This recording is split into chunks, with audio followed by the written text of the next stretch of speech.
Dear student, जो इस week हम पॉलिटिकल थ्योरी स्टडी करेंगे जो बहुत इंपॉर्टेंट है पॉलिटिकल साइंस में, वो है अनार्किज्म। हम आज के लेक्चर में इसकी डेफिनेशन, इसका ओरिजिन, इसकी मेन कैरेक्टरिस्टिक्स और सिग्निफिकेंस देखेंगे। अनार्किज्म बेसिकली जो वर्ड है वो ग्रीक वर्ड से निकला है, NARKHE, जिसका मतलब है विदाउट रूल और no authority. Some time people जो हैं, पॉलिटिकल साइंटिस्ट जो हैं, अनार्किज्म को वो मोरल और पॉलिटिकल डिसऑर्डर से रिलेट करते हैं, यानी कि समझते हैं कि अनार्किज्म जो है सिनोनिम है for moral and political disorder, लेकिन ऐसा नहीं है। अनार्किज्म का हर किसी मतलब नहीं है कि किसी भी सोसाइटी में आप मोरल और पॉलिटिकल डिसऑर्डर क्रिएट कर दें या मोरल और पॉलिटिकल डिसऑर्डर होना चाहिए। विदाउट रूल और अथॉरिटी का हरगिज़ ये मतलब नहीं है, यानी कि अनार्किस्ट जो है, ये अनार्किज्म जो अपनी फ़िलासफ़ी होल्ड करती है उसमें वो कहीं ये नहीं कहती कि सोसाइटी में मॉरल और पॉलिटिकल डिसऑर्डर होना चाहिए। वहाँ पे वो बात करती है कि ऐसी सोसाइटी होनी चाहिए, ऐसी स्टेट होनी चाहिए जिसमें कोई रूल ना हो, यानी कि विदाउट रूल और अथॉरिटी। अनार्किज्म से एक और बहुत सारा ज़्यादा मिलता जुलता वर्ड है एसेफलस का मतलब होता है हेडलेस, यानी कि एक, अगर हम इसको पॉलिटिकल साइंस में देखें, अगर पॉलिटिकल थ्योरी में इसको स्टडी करें, एसेफलस वर्ड को, हेडलेस, इसका मतलब ये होता है कि ऐसी सोसाइटी या ऐसी स्टेट जिसके ऊपर कोई रूलर ना हो, जो हेडलेस हो, जिसके ऊपर कोई अथॉरिटी ना हो। और हमें ऐसी जो चीज़ है, ऐसी अरेंजमेंट जो है वो प्रिमिटिव सोसाइटी मिलती हैं जहाँ पे लोग रहा करते थे, लेकिन उनके पास कोई हेड या कोई रूलर नहीं होता था। अगर हम अनार्किज्म की हिस्ट्री समझें, इसकी हिस्टोरिकल बैकग्राउंड को स्टडी करें, तो फर्स्ट टाइम जो अनार्किज्म है, इसकी थ्योरी जो हमें दी थी वो दी थी विलियम गॉडविन ने अपनी book an inquiry concerning political justice 1793 में। उन्होंने अपनी इस बुक में अनार्किस्ट वर्ड तो यूज़ नहीं किया था, लेकिन उन्होंने जो अपने आइडियाज़ दिए थे, अपने जो आर्ग्यूमेंट्स दिए थे, वो रिगार्डिंग स्टेटलेस सोसाइटी के थे। और यहाँ पे मैं आपको ये भी बताती चलूँ, जो स्टेटलेस सोसाइटी है, इसका कॉन्सेप्ट जो है वो कार्ल मार्क्स से पहले जो दिया था वो विलियम गॉडविन ने दिया था। यानी कार्ल मार्क्स से पहले जिन्होंने स्टेटलेस सोसाइटी की बात की थी वो विलियम गॉडविन थे, और उन्होंने अपनी बुक में एक ऐसी सोसाइटी की डिस्क्रिप्शन दी थी, एक ऐसी सोसाइटी के बारे में बात की थी जिसमें वो कहते थे कोई अथॉरिटी ना हो, कोई रूलर ना हो, स्टेटलेस सोसाइटी हो। अगर हम ये बात करें कि फर्स्ट टाइम अनार्किज्म वर्ड किसने यूज़ किया था, वो पियर जोसेफ पर्डन ने किया था। अपनी उन्होंने अनार्किज्म जो है वो अपने पॉलिटिकल आइडियाज़ को डिफ़ाइन करने के लिए अपने फर्स्ट जो वर्ड यूज़ किया था वो किसने किया था, पियर जोसेफ पर्डन ने किया था। और इन्हीं को जो है ना फर्स्ट थ्योरिस्ट माना जाता है जो कि अनार्किज्म वर्ड को एक्सप्लेन करते हैं और डिफ़ाइन करते हैं of their on political ideas. अब हम चलते हैं अनार्किज्म के कोर आइडियाज़ की तरफ कि अनार्किज्म बात क्या करता है, वो कौन सी एलिमेंट्स हैं, वो कौन सी कैरेक्टरिस्टिक्स हैं जिसकी बेस पे अनार्किज्म अपनी थ्योरी को जो है वो इस्टेब्लिश करता है। जिसमें नंबर 1 पे है कि state can and should be organise without the cohesive authority of state. Anarchist कहते हैं कि अगर आपने कोई सोसाइटी को ऑर्गेनाइज करना है, सोसाइटी को इस्टेब्लिश करना है, तो उसके लिए आपको स्टेट की अथॉरिटी ज़रूरी नहीं है, यानी कि ऐसी अथॉरिटी जिसके पीछे लॉ हो और लॉ के पीछे फोर्स होता है। यानी कि अनार्किज्म बेसिकली फोर्स के अगेंस्ट है। किसकी फोर्स के अगेंस्ट? स्टेट की फोर्स के अगेंस्ट है। वो कहते हैं कि अगर आपने कोई सोसाइटी ऑर्गेनाइज करनी है, कोई सोसाइटी बनानी है, कोई सोसाइटी को डेवलप करना है, तो उसके लिए आपको कोहेसिव या कोहेजन यानी कि बाय फोर्स अथॉरिटी की ज़रूरत नहीं है। और अथॉरिटी किसकी? स्टेट की। यहाँ पे आपको ये भी क्लियर करते चलो, जो अनार्किस्ट है वो स्टेट की बजाय सोसाइटी पे जो है वो बिलीव करते हैं। स्टेट ओके जब हम बात करें तो उसमें गवर्नमेंट में अगेन फोर्स, लॉ, अथॉरिटी। तो अनार्किस्ट जो है वो ये कहते हैं कि आपने अगर कोई अगर आपने कोई सोसाइटी डेवलप करनी है, सोसाइटी को ऑर्गेनाइज करना है, तो उसके लिए आपको स्टेट की ज़रूरत नहीं है, उसके लिए आपको कोई कोहेसिव पावर की ज़रूरत नहीं है। अब क्वेश्चन ये रेज होता है कि अनार्किस्ट क्यों स्टेट की अथॉरिटी के अगेंस्ट है। अनार्किस्ट ये क्यों चाहते हैं कि स्टेट की अथॉरिटी ना हो, और यहाँ पे ये अगेन मैं मेंशन करती चलूँ कि अनार्किस्ट जो हैं ये अनार्किज्म में बिलीव करने वाले हैं, वो स्टेट की अथॉरिटी को कोरहेसिव मानते हैं। कोरहेसिव यानी कि जिसमें कोरहेजन हो, जिसमें बाय फोर्स हो, जिसमें जबर हो, ताकत हो, यानी कि जो इतनी फ्रेंडली ना हो। कोहेसिव जो है ये नेगेटिव टर्म लिया जाता है, जिसमें अथॉरिटी को नेगेटिव टर्म में यूज़ की जाती है। अब क्वेश्चन ये उठता है कि why they are against the state authority. अब अनार्किस्ट का ये मानना है कि स्टेट या स्टेट की अथॉरिटी वो इसलिए नहीं होनी चाहिए क्योंकि स्टेट और स्टेट की अथॉरिटी ह्यूमन फ्रीडम को हर्ट करती है, ह्यूमन फ्रीडम को ख़त्म करती है, ह्यूमन फ्रीडम के अगेंस्ट है। और अनार्किस्ट के जितने भी अनार्किस्ट हैं, यानी कि जितने भी अनार्किज्म में बिलीव करने वाले हैं, उनका एक ही मेन एजेंडा है या एक आइडिया आप कह सकते हैं, वो ये है कि मैक्सिमाइजेशन ऑफ ह्यूमन फ्रीडम, और उसको हासिल करना ही उनका अल्टीमेट मोरल गोल है। अच्छा, अब वो मैक्सिमाइजेशन ऑफ ह्यूमन फ्रीडम की बात क्यों करते हैं और उसके लिए स्टेट की अथॉरिटी को क्यों रिजेक्ट करते हैं?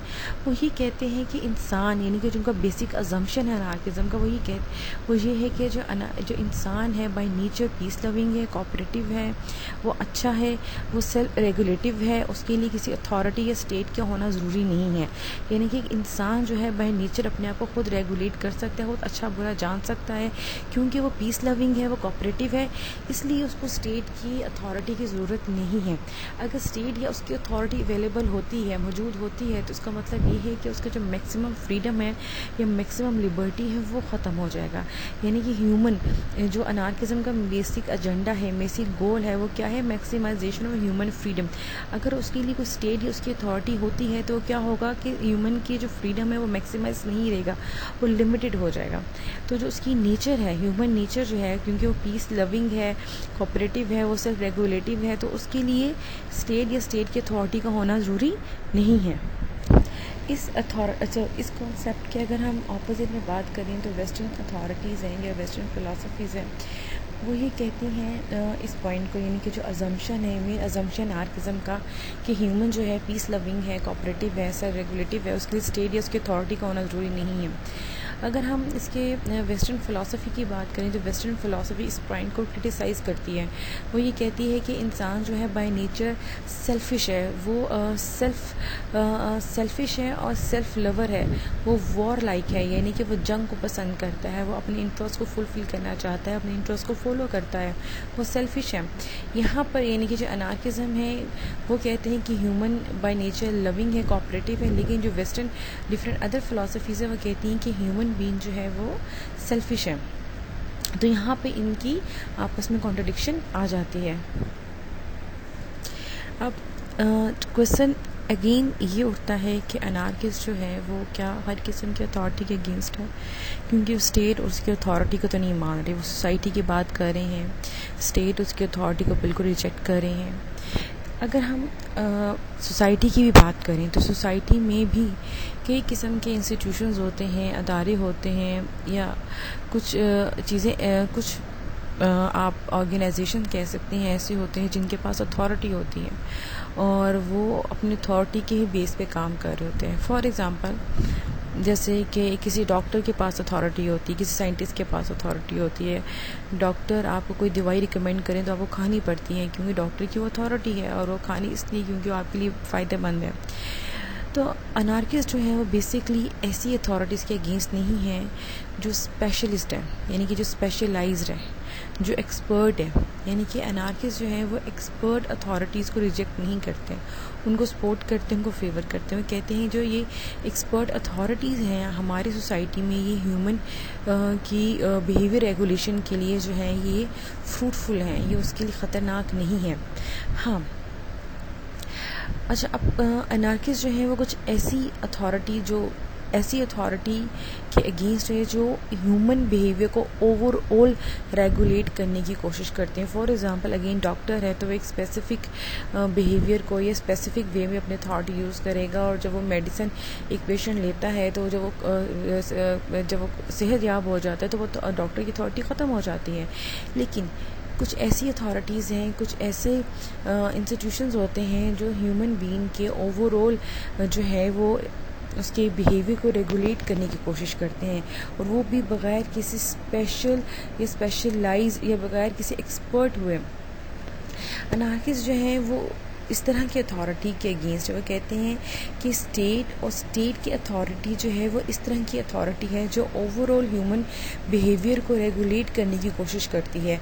और अनार्किस्ट जो है वो ऐसी अथॉरिटी के अगेंस्ट है जिसके पीछे फोर्स है, जिसके पीछे कोहेसिव है, और ऐसी अथॉरिटी जो है वो सिर्फ स्टेट के पास होती है।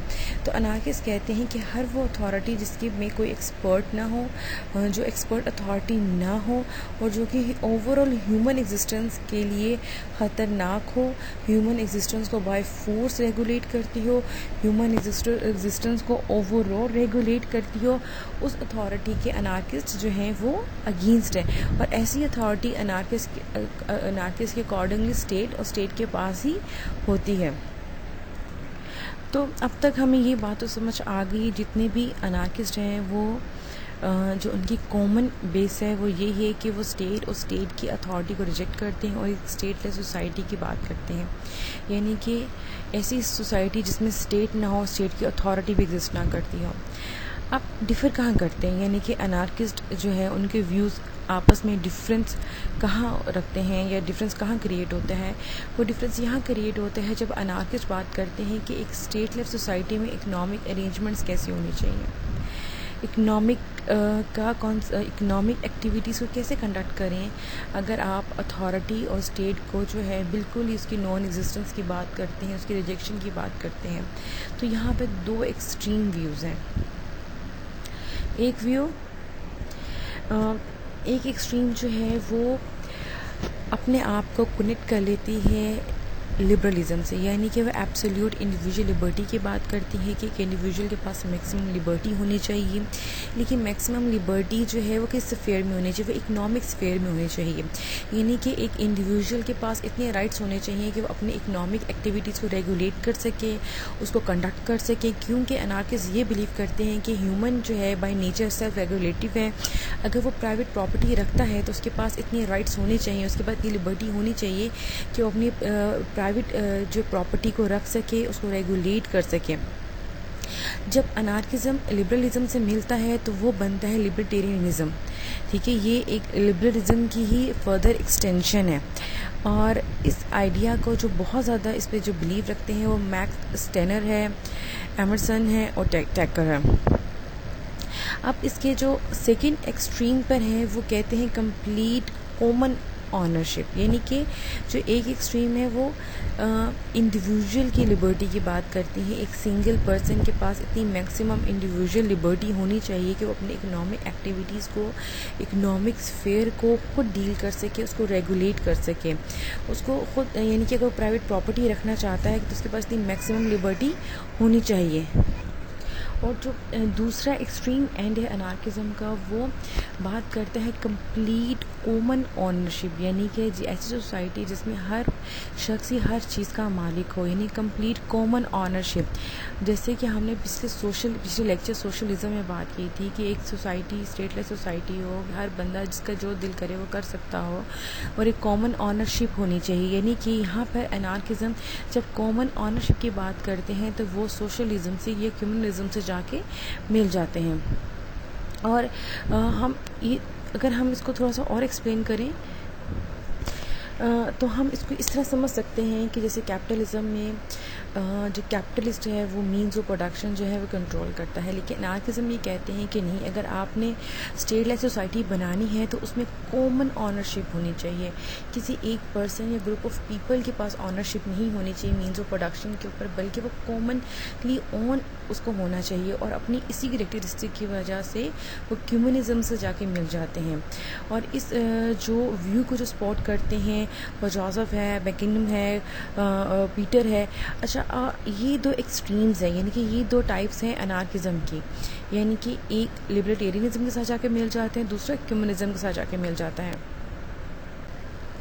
अगर हम सिग्निफिकेंस ऑफ अनार्किज्म की बात करें तो ये एक सेल्फ कंटेन्ड आइडियोलॉजी है, एक अनरियलिस्टिक एक आइडियोलॉजी है, क्योंकि आजकल के मॉडर्न दौर में इंडस्ट्रियलाइज सोसाइटीज़ हैं, स्टेट हैं, यहाँ आजकल के दौर में पॉसिबल नहीं है कि एक ऐसी सोसाइटी का क़याम, इसको इस्टेब्लिश करना जो बग़ैर किसी अथॉरिटी को हो, या स्टेट या उसकी अथॉरिटी के बग़ैर हम किसी भी सोसाइटी को जो है वो इमेजिन नहीं कर सकते।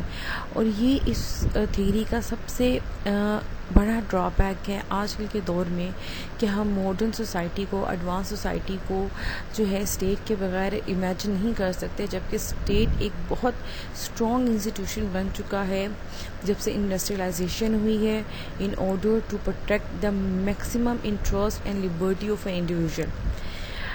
लेकिन अनार्किज़म का एक और एस्पेक्ट है, वो ये है कि अनार्किज़म ने और भी बहुत सी पॉलिटिकल थियरीज़ और ट्रेडिशन को जो है इंस्पायर किया है। जैसे कि अनार्किस्ट कहते हैं कि इंडिविजुअल के पास मैक्सिमम लिबर्टी होनी चाहिए, इंडिविजुअल पीस लविंग है, कोऑपरेटिव है। जब अनार्किस्ट जो है वो ह्यूमन रिलेशन की बात करते हैं कि ह्यूमन को किसी को रीजन पावर से जो है वो एग्जाम्प्ट होना चाहिए, उसको आज़ाद होना चाहिए, तो ये एक बहुत इम्पोर्टेंट एलिमेंट है जिसने दूसरी बहुत सी पॉलिटिकल आइडियोलॉजीज़ को जो है वो इंस्पायर किया, स्पेशली फेमिनिज़म को। ठीक है, जो अनार्किज़म है, अनार्किस्ट है, उनका जो आइडिया है कि वो इतना ज़्यादा पसंद नहीं करते पावर को या पावर से रिलेटेड और भी किसी अथॉरिटी को। तो इस किस्म के जो अनार्किस्ट के जो आइडियाज़ थे, व्यूज़ थे regarding power, cohesive power, cohesion power, इन आइडियाज़ ने और भी बहुत ज़्यादा पॉलिटिकल थियरीज़ को जो है वो इंस्पायर किया है, जिसमें जैसे कि मैंने आपको यहाँ पर जो है फेमिनिज़म की एग्जांपल दी हैं, और भी बहुत सी थियरीज़ हैं जिसके बेस पे, यानी कि अनार्किज़म के बेस पे जो है वो आगे इस्टेब्लिश हुई, इन्होंने अपने आइडियाज़ को जो है वो शेप किया। लेकिन अनार्किज़म जो है वो आज के दौर में उसको फुली इम्प्लीमेंट नहीं किया जा सकता, या उसको वो कभी भी फुली इम्प्लीमेंट अनार्किस्ट सोसाइटी हमें ऐसे नज़र नहीं आए, क्योंकि आप स्टेट के बगैर, स्टेट की अथॉरिटी के बगैर किसी भी नेशन का या किसी भी कौम का जो तसव्वुर है वो पॉसिबल नहीं है। अच्छा, फॉर एग्ज़ाम्पल अगर हम इसके जो एक्सपेक्ट है पावर के यूज़ का, अगर हम उसको मैन और वुमेन के रिलेशन पे अप्लाई करें, यानी कि मैन और वुमेन के रिलेशन में फोर्स नहीं होनी चाहिए, यानी कि क़ुव्वत या जबर का इस्तेमाल नहीं होना चाहिए। और इसी आइडिया से, जैसे मैंने पहले बताया, तो फेमिनिज़म आया, यानी कि एमन गोल्डमैन, जहाँ पे ये जो एग्ज़ाम्पल यहाँ पे कोट है, इन्होंने अनार्किस्ट के इसी आइडिया को जो है वो औरतों के राइट्स के लिए प्रोटेक्ट करने के लिए जो है वो यूज़ किया। अनार्किज़म इटसेल्फ एक अनरियलिस्टिक आइडियोलॉजी है, सेल्फ कंटेन्ड है, लेकिन ये एक सोर्स ऑफ इंस्पिरेशन है फॉर मैनी अदर आइडियोलॉजीज़। तो ये था अनार्किज़म। एक आई होप आपको समझ आया हो अनार्किज़म, इसकी सिग्निफिकेंस, इसकी हिस्ट्री, इसके दो मेन कोर आइडियाज़ हैं। और ये स्टूडेंट्स, अगर मैं इसके साथ साथ आपको ये बताते चलूँ कि कोर्स फाइल जो है वो मैंने LMS पे जो है अपलोड कर दी हैं। उसमें हर थियरी के साथ जो सजेस्टेड रीडिंग्स भी मेंशन है कि ये अगर थियरी है तो उसके साथ ये कौन सी आप रीडिंग्स पढ़ सकते हैं। लेक्चर्स जो हैं वो मैंने टू द पॉइंट रखे हैं, क्योंकि ये वीडियोज़ हैं, तो अगर क्योंकि फ़ेस टू फेस तो हमारी क्लास हो नहीं रही, तो अगर मैं इसको बहुत ज़्यादा कॉम्प्लेक्स करूँगी या कॉम्प्लिकेटेड करूँगी, डेफिनेटली आप लोग भी बहुत ज़्यादा कन्फ्यूजन जो है आपको हो जाएगी। तो इसलिए जो है मैं ट्राई ही कर रही हूँ कि जितनी भी थियरीज़ हैं उनके जो मेन पॉइंट है, कैरेक्टरिस्टिक्स हैं, आपको वही समझाए जाएँ, आपको वही बताए जाएँ। इस वीक के लिए आपको कोई असाइनमेंट या प्रेजेंटेशन नहीं है।